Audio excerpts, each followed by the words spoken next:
We want to say Tom Hallinan is here, and we fully support him for re-election. He does so much for the borough. Bucktown Music Fest is one of my favorite things that we have here, and that's him. He started it. It was his idea. He carried it through, and it's something that we all get to enjoy in the summertime. Coming all together. Every meeting, so don't tell yourself. It's your thing, and we really appreciate it. I'm throwing more stuff at you this year. But over the last 40 to 50 years, we've had elected officials who kind of forgot, who they represent. Right? They forgot that there's over 14,000 people who live in this borough who rely on them to get things done. And sometimes it's little things and sometimes it's big things, but they kind of lost their way as to who they actually represent. And this is why we have, in my opinion, the worst host municipality agreement in the entire country, and why we have high taxes.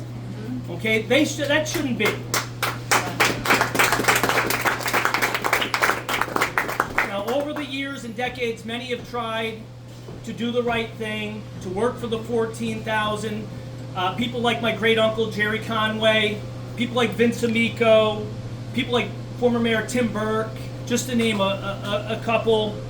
They really did work really hard for the people and the residents of our great borough.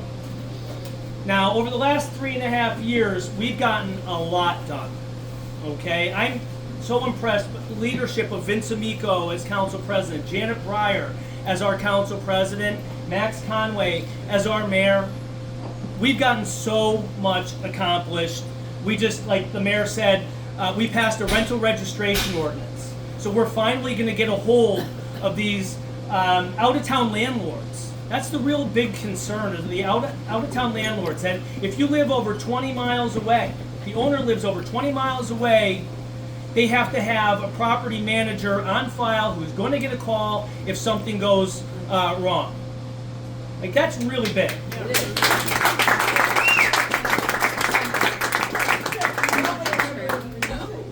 lot of these owners had PO boxes that we didn't know. Right. And some places went from being doubles to triples, and we don't know. So they're all going to be inspected, which I think is really important for the safety of our residents in our neighborhoods. We've been fighting blight. We tore down last summer 3 blighted properties in the borough. And we bought a blighted property and then went ahead and was able to sell it to a person, a resident who's rehabbing it, making it into a business, getting it back on the tax rolls. Like, this is so important.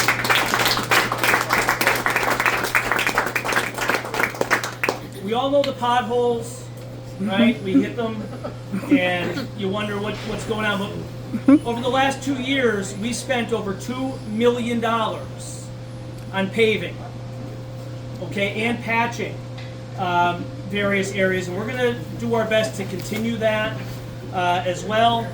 Janet Breyer went out and got us a $1.8 million grant to pave.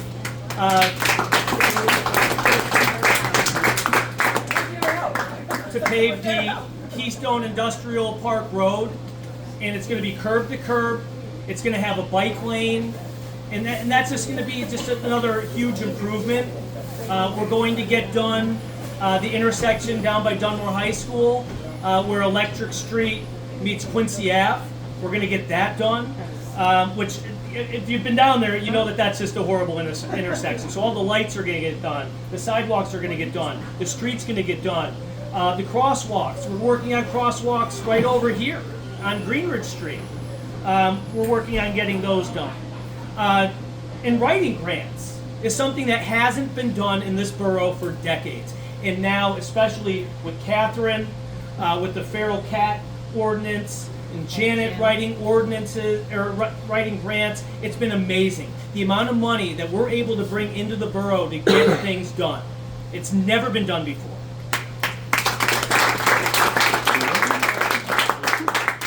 Bunker Hill Bridge. If you've been over the Bunker Hill Bridge, you hold your breath. Right? You hold your breath after you get over that.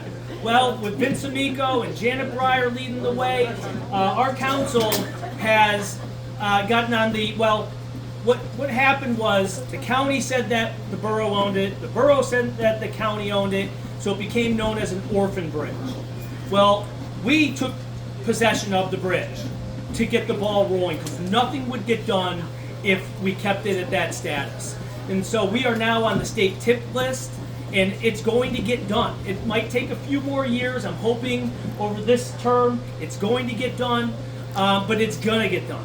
Okay, and you're gonna have a brand new bridge there where people can be safe, that a fire truck can go over to an emergency, a fire to a school bus can go over it, an ambulance can go over it. Those people that live in Bunker Hill deserve that.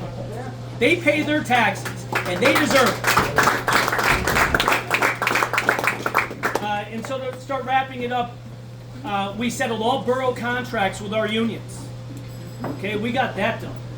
And we promise that we're going to continue to work for all 14,000 residents of this great borough. We're not going to let the people who want to go backwards and let the special interests run the show. That's not happening. Here, here. Okay? 14,000. You're all important. You're all thought about, and we're working for every single one of you every single day. And so I want to say too that I have the greatest running mate in Catherine Oven. She works tirelessly.